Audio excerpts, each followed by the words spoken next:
Brandon? Rachel. Rachel? Jeremy. This is 21-year-old Brandon Reisner, standing alongside his two parents.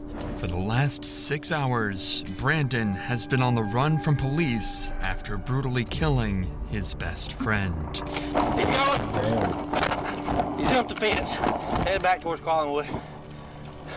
And as Brandon's parents learn their son is an alleged killer, all they can do is pray as they patiently wait for their son's fate.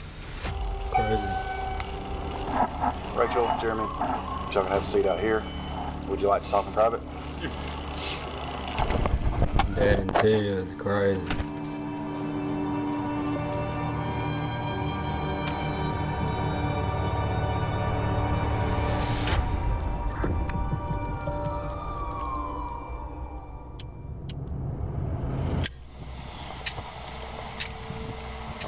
On a cold November morning in 2022, a ditched Toyota Prius would be discovered in Rome, Georgia. There's nothing. That's what I was looking for. There's nothing. Why this car was ditched in the middle of a creek is something police were yet to figure out. Y'all don't think he's in there? No, I didn't down there. Oh, okay. Son's name's Aaron Davis. Supposed to be coming to Rome to see some friends and going to Alabama to see his girlfriend. I don't think he made it there. Nah. I wonder where he's at. Why his car's down there. Crazy thing is, there's nothing. I mean, there was no acceleration. It's almost like it just Rode off in there. Yeah, rode off. didn't go all the way up in park or something. Pushed in the Yeah, I mean, there's lights on like it's, but it ain't running. I rode over here to see what was going on. He was out there changing out the trash. A tow truck would eventually come and lift the vehicle out from the creek, and upon searching the license plate number, they would discover it belonged to 21-year-old Aaron Davis. Luckily, the town of Rome, Georgia is relatively small, and officers were already familiar with the name, so Lieutenant Sailors would give Aaron's father a call a few minutes later. Touch with the family. Okay. Yeah, can you see if you maybe can get a hold of him and check in with him, see where his car's supposed to be? So you just found the car abandoned there? Yeah, it's actually off in a little ditch. We're in the process of getting it out, but I don't think there's anybody in it right now. Aaron's car being ditched is just as much of a mystery to his father as it is for the police. However, he did have some useful details he was able to give the lieutenant following this call. The night prior to this footage, Aaron went to visit his longtime friend, Brandon Reisner. The two had been friends since middle school, and their friendship continued all the way through college. Aaron had just recently graduated from Brigham Young University, so his over 60-mile travel to visit Brandon was meant to celebrate the new start to adulthood. But ever since Aaron Comment below why y'all think that he killed him. had left for Brandon's house, nobody had heard from him, and his phone would go straight to voicemail. All of these strange mysteries would lead Aaron's father to file a missing persons report, and an investigation to find Aaron would officially begin. First, and most obviously, police would give Brandon Reisner a call, as he was supposedly the last person to have been in contact with Aaron. Hey, I'm Lieutenant Sailors, Rome Police. You doing all right today? Yes, I am. I'm looking for my friend right now. Yeah, that's what I was calling about. You hadn't heard from him? I have not. I've tried calling him, and it's just gone straight to voicemail, and I heard he was in Heritage Park, so that's where I'm at right now, so I'm looking around. Do you guys know where the car was? Yeah, it was in a ditch over there. When's the last time you saw Aaron? I saw him last night. About what time? Well, we started drinking around like 12, noon. He started throwing up pretty bad. He told me to leave him alone. I guess I woke up around like 1 or 2 a.m.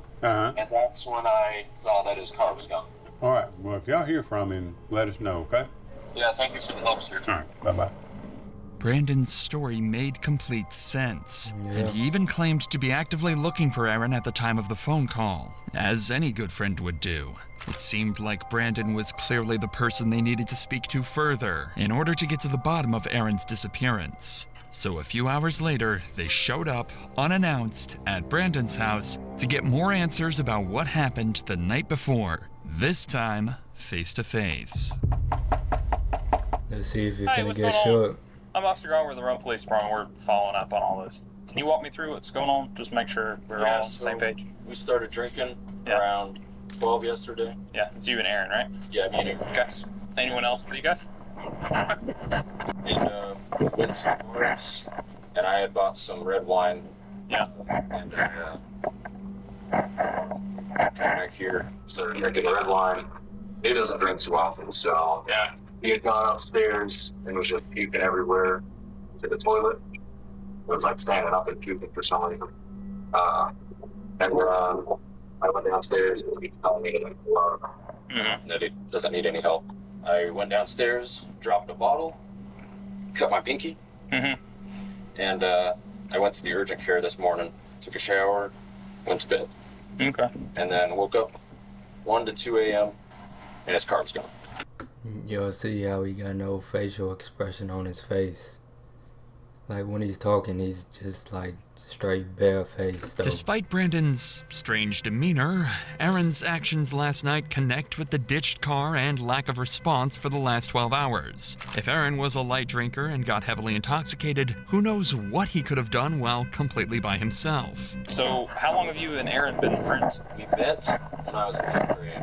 Okay. And then we became more like close friends, I'd say, like around freshman year. We're still trying to find him. I don't know. You know, he may just be staying at a hotel, sleeping off whatever happened last night. Yeah. It doesn't necessarily mean he's in danger or anything like that. Do you have any problem with us checking inside the house? No problem at all? No ferocious iguanas or anything? No. You never know, man. People have all kinds of pets. The officer would search the house and find some interesting discoveries. Several doors would be locked, specifically the door leading to Aaron's room, where he supposedly threw up several times. This was strange, so Brandon would be called inside to help get them up to Aaron's room. Do you mind coming in here with me so you can just show me where I'm going and all that? Yeah. Just makes it a little bit easier. The bathroom is up there that he was up checking in. I got you. Oh, Lord. Is that what's in the laundry right now, I guess? Okay. Officers would notice a strong chemical smell coming from the room and find excessive amounts of cleaning supplies. But all of that would mean nothing compared to what they found next.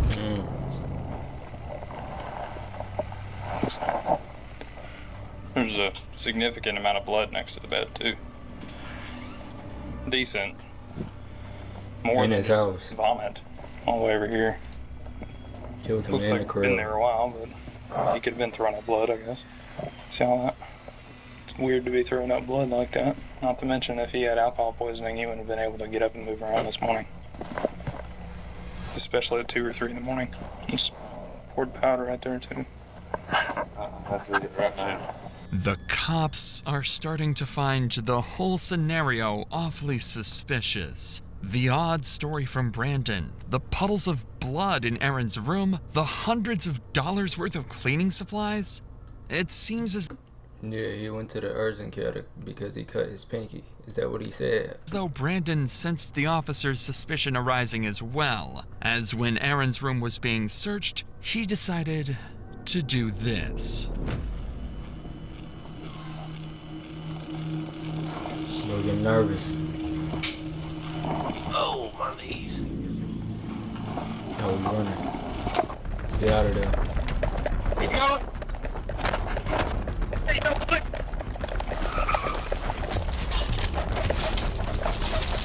Now.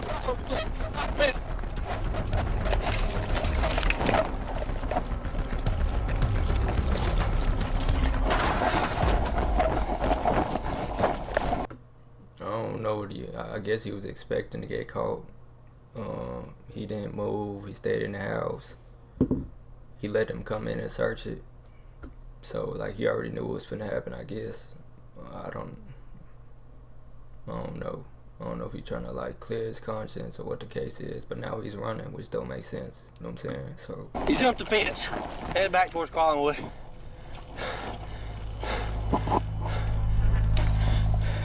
Somewhere between LaPorte and East 9, gotta be in these houses. Go up to the house, get in the backyard. Okay. Possible 1043 suspect. Get back towards Collinwood. Run back towards 8. Give me more units. Unfortunately, officers lost sight of Brandon. He officially managed to escape the police, at least for now. Desperate for any leads that might aid in finding Brandon, police began going door to door around the neighborhood, questioning witnesses who might have caught a glimpse of where he had fled. During this effort, one officer encountered a neighbor who happened to be on a call with Brandon's father, Jeremy. Quickly, the officer took the phone to speak with him directly.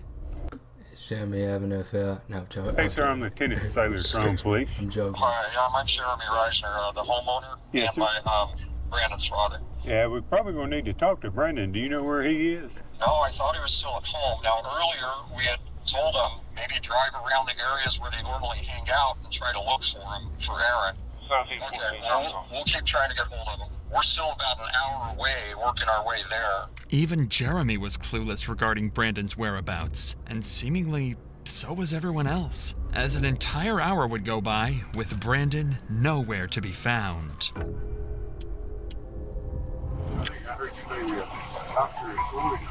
I am. Okay. This is Mom. So I realize you might not be able to answer this question. Probably don't know the answer, but I'll try. Is there a suspicion that Brandon was involved in what, hurting Aaron or something? There's suspicion that something happened in the home. Beyond getting drunk and throwing up? Well, we don't know. They're lifelong friends. We called back after the boy's mom called us. We called back and said, when did you last see Aaron? He says, I guess he left during the night. That's all we knew. He went to look for him. Crazy. Where the car was reported. Yes. The powers that be have our number? Yes, sir. Yes. Yeah. Mhm.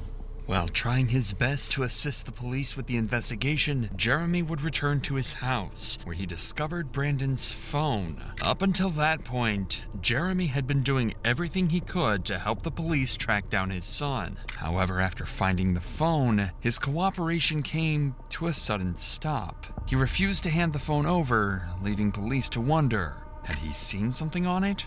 Or was he hiding something far more unsettling? But let's get back to Jeremy, who would go on to discover Brandon's phone while searching around the house. This was a huge discovery for the investigation, as it could help trace where Brandon could have gone off to. But unfortunately, Jeremy was unwilling to give up the phone to cops until he could better understand the situation. After all, Brandon is his son, and he is innocent until proven guilty. So giving up the phone could be a tragic mistake. Again, hours go by with no further leads or clues as to where Brandon went. What Jeremy managed to find on Brandon's phone during this period will forever remain a mystery. However, when police spoke to him again, his demeanor would shift dramatically. What's the status? All right, so first of all, I understand you found his cell phone. That's right. You want to turn that over to us? Maybe. Okay. I do. My gut says yes, but at the same time, Yeah, I mean, we I don't know. we'll probably need to go through it and see Right. at least maybe where he's been today. There is a significant amount of blood in that upstairs bedroom and on the carpet. But I wanted to be straight up with you. Not come home and find that. Okay. No, I appreciate that. Do you have a warrant that would include the phone? No, we'd have to get one at some point, so we couldn't go into it without that. So Some text back and forth. maybe something helps. And I know. It's him, you know. But I can't promise you that 'cause I don't. No, I know. Yeah, I don't know what all's in there. So I want to. I was as a I know, as a father. Yeah, like if you were in this situation, you were a parent, what you think you would, you think you turn your kid in? Pretty much, that's what he would be doing if he gave him the phone. I understand that. All right. Well, yeah, I'm gonna keep walking. Something had changed. Whatever was on that phone had to be disturbing. and the officer seemed to have caught on to this as well. Because he doesn't know what's going on. But he seemed a little shocked that we're at his house. You know, he seemed respectful in the sense that he was okay with us being at his house and doing what we needed to do. I couldn't really get a feel for him. He may just be covering for his kid. He's got to be. Him having the phone and not being shattered tells me that his son handed it to him. So he found the phone, tells us that he found the phone, but doesn't want to give it to us without a search warrant. Text messages not there. Probably. He was telling Randy that there were texts there about him asking for if anyone had seen Aaron. I wonder if those texts were sent since we've been here, though. These officers were spot on with their theory. On the phone, Brandon would leave an array of horrifying notes, such as, "His scream became a gargle as he swallowed his tongue. I like dark places where my mind melts. It feels so good and I feel so cool. My brain's a waterfall running." This is a poem or something.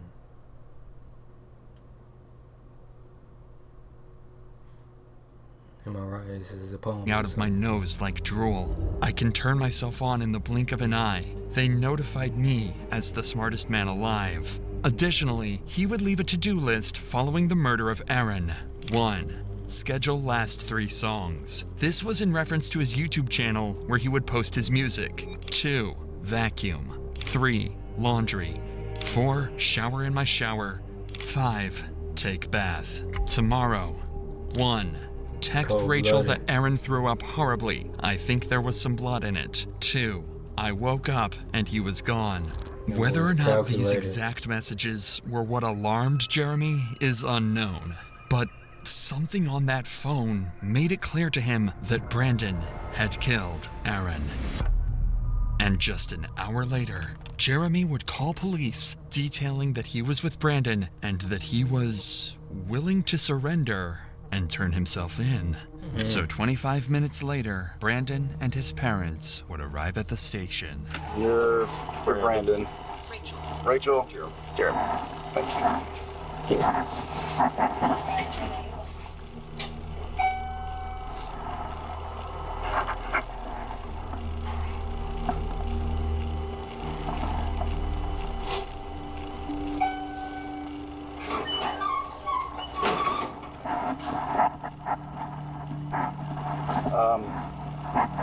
Rachel, Jeremy, if y'all can have a seat out here, I'm gonna take him back there and we'll talk, man. Would you like to talk in private? You need to send somebody out to find the body. Yeah. Okay. I'll be right back out with you, okay?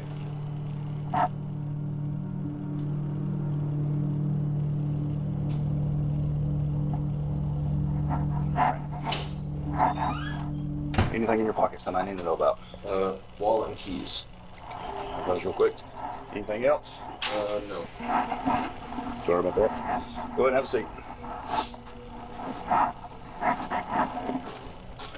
Now that Brandon was secured, the detective would sit him down to try and get a basic confession or any information that might ease the path to conviction.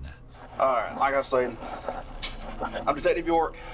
I work here at the wrong PD, of course. Detective York, yep, that's me.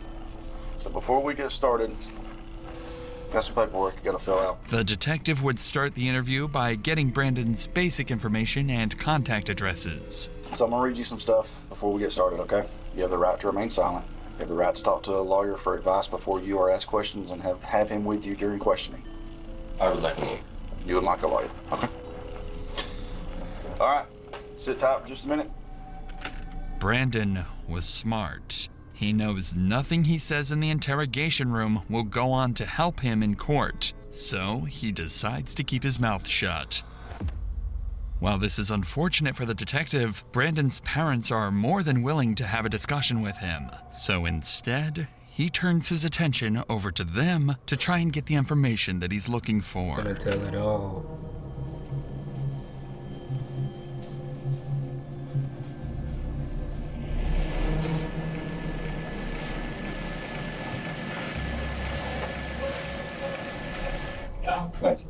Thank you.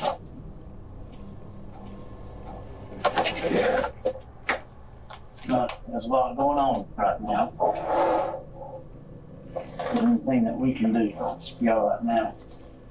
Need you back in 5. I can take you out. Try to show you. I can try to show you. You can try to show us The general area, yeah. Okay. There's an old cemetery up the hill. You turn left. Trendle, something like Trendle. Okay. We can show you. Left him at the This cemetery. statement from Jeremy was crucial information to track down Aaron's body.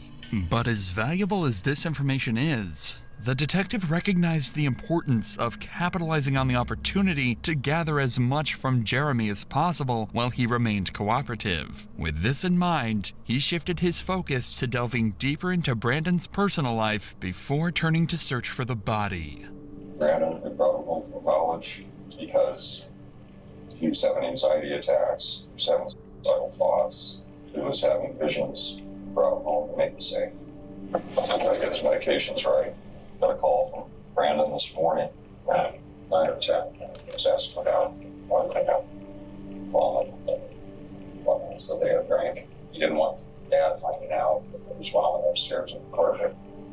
That's all we heard. And then an hour or 2 goes by. And the boy's mom calls us. Or I called Brandon back on the meeting after he had murdered. He said, do you know where Aaron is? He says, no. Yeah, and we were told that Aaron had run away. Ran from the police.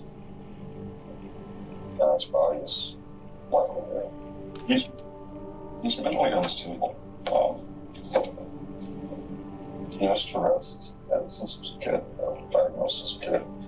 And with that comes OCD, and people say they have OCD all the time. They don't understand until they live with that.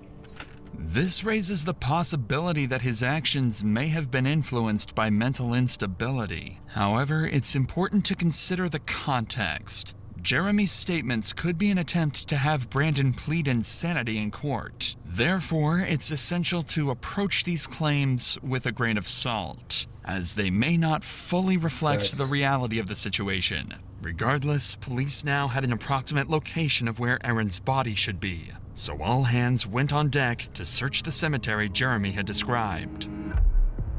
Aaron was found buried in the cemetery, behind a secluded area in the back of the property. Even worse was that his body was wrapped inside the very sheets he slept on in Brandon's house. The speculation had come to an end. Brandon Reisner was a cold-blooded murderer. Right after this discovery, Brandon was placed.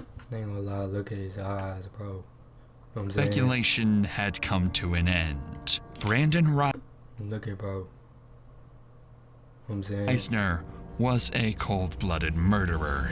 Right after this discovery, Brandon was placed under arrest for the murder of Aaron Davis and transported to the local prison. But the cops found his behavior very unconventional.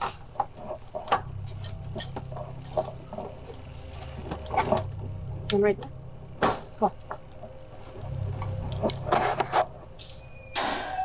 Go. Go up to the counter, right?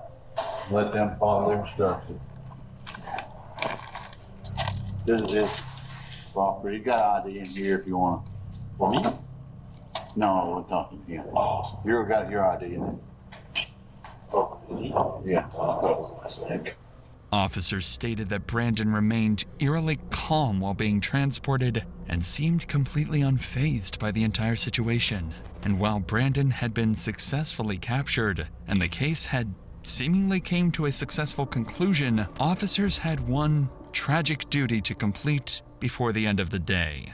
Break the news to Aaron's parents that their son had been murdered. I'll answer any questions here. I don't know a whole lot because I'm not been here doing all the research. Be specific.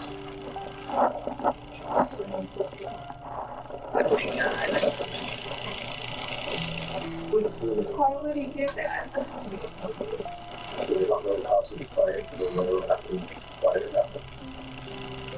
Why you do that?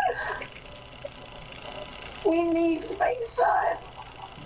The family needs him. Oh my God.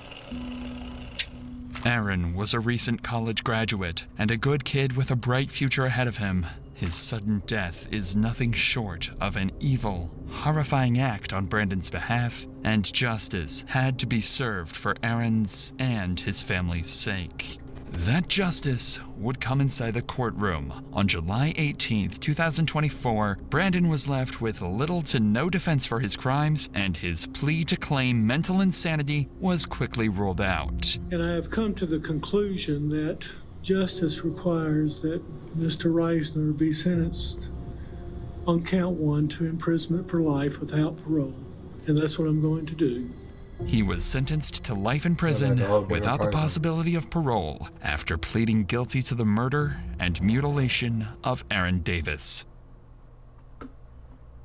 You don't even know what they said they were just a fight or something. Subscribe if you know what, and I'm gone. I'm finna catch y'all. You have a good rest of y'all day. No Carol.